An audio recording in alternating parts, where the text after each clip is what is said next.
Ang bawat panalangin ay may kalakip na tugon. Hindi man agad-agad, ngunit ang Diyos ay laging nakikinig at kumikilos sa kanyang tamang panahon. Sa araw na ito, pakinggan natin ang isang patunay ng pananampalataya. Ang kwento ni Ginang Donna Gay Opulencia mula sa lungsod ng Santo Tomas. Isang kwento ng pagtiyatiyaga, pananalig at pag-asa na pinagtibay ng kanyang debosyon kay Santo Padre Pio. Magandang araw sa inyong lahat. Ako si Donna Gay Villegas Opulencia, taga Poblacion 2, Santo Tomas City, Batangas.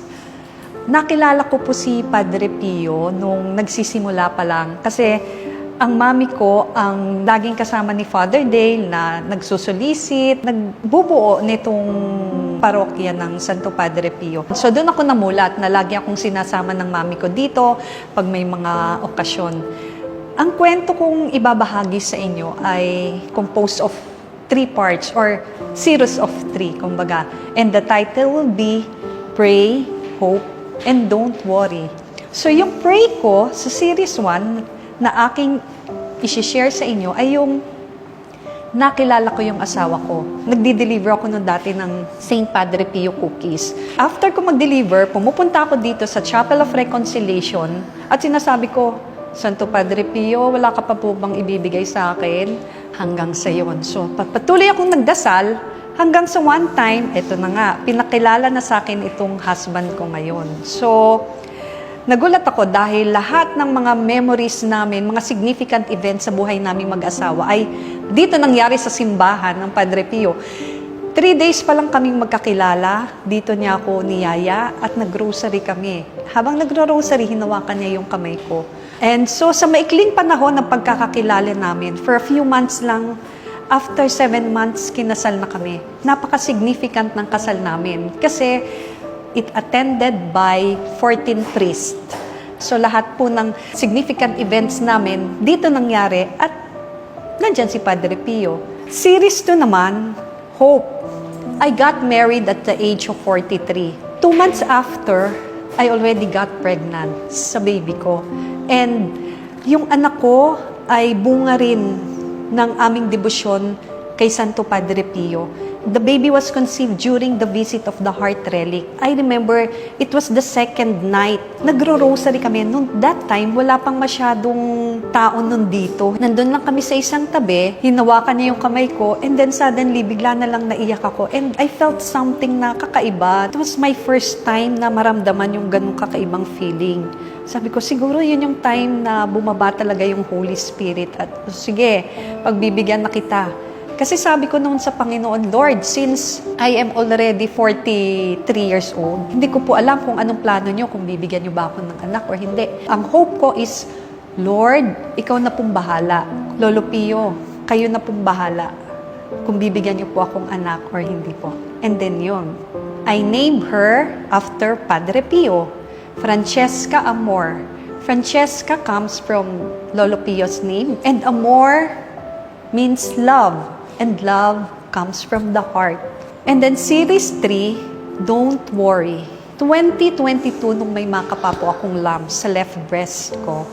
And then 7 months after pa, nung na-realize ko na, sige na nga, kailangan ko nang harapin to.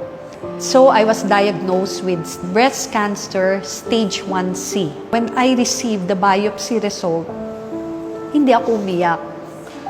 Ang ginawa ko, pumunta ako sa kwarto namin, lumuhod ako, and then nagdasal ako. Sabi ko, Lord, don't worry. I will accept this, my cross, wholeheartedly. Full of love, trust, confidence, and joy. Yun ang sinabi ko. Napaisip nga ako kasi sabi ko, talagang si Lord pa ang magwo-worry. Kasi sabi ko, Lord, don't worry. And then nung sinabi ko sa asawa ko, ang sabi ng asawa ko, okay lang yan, kaya mo yan. Sabi niya ganun. Kasi iisipin mo, tao ka, hindi ka naman robot, lahat naman tayo magkakasakit. Sige lang, magpakimo ka lang, gawin mo kung anong sasabihin ng doktor. So, very light. Every 23rd of the month, yun ang ginagawa kong maintenance. Pumupunta kami dito at nag-healing mass kami. Habang nasa MRI ako, nakikita ko yung itsura niya na nakatawa. Akala ko talaga hindi maganda yung magiging resulta ng MRI. Pero nagulat ako dahil normal lahat. Kaya sabi ko, totoo pala talaga yung pray, hope, and don't worry. Inoperahan ako, tinanggal yung left breast ko.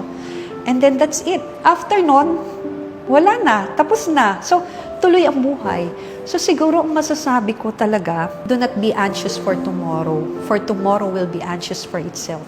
If we will mean it, if we will do it, it will really happen. And it works if we will just simply trust the Lord. My name is Francesca Amor Villegas Opalencia. I am 6 years old. You know why my mom got healed quickly? It's because I pray for her. Today and every day, I always pray for her. Mom said kids like me have a very special place in Jesus' heart. So, for all of you who are sick, just pray to Jesus. To pray to Lolo Tomas de Aquino, Lolo Pio, and Lolo Ezequiel Moreno. They are good guys. So always remember, Jesus loves you. Mama Mary loves you. Papa Joseph too. Thank you po. Bye. Ang karanasan ni Ginang Donagay ay paalala sa ating lahat na ang Diyos ay laging kumikilos. Gaya ng sinabi ni Padre Pio, manalangin ka, umasa, at huwag mag-alala. Maawain ng Diyos at di rin giniya ang iyong panalangin.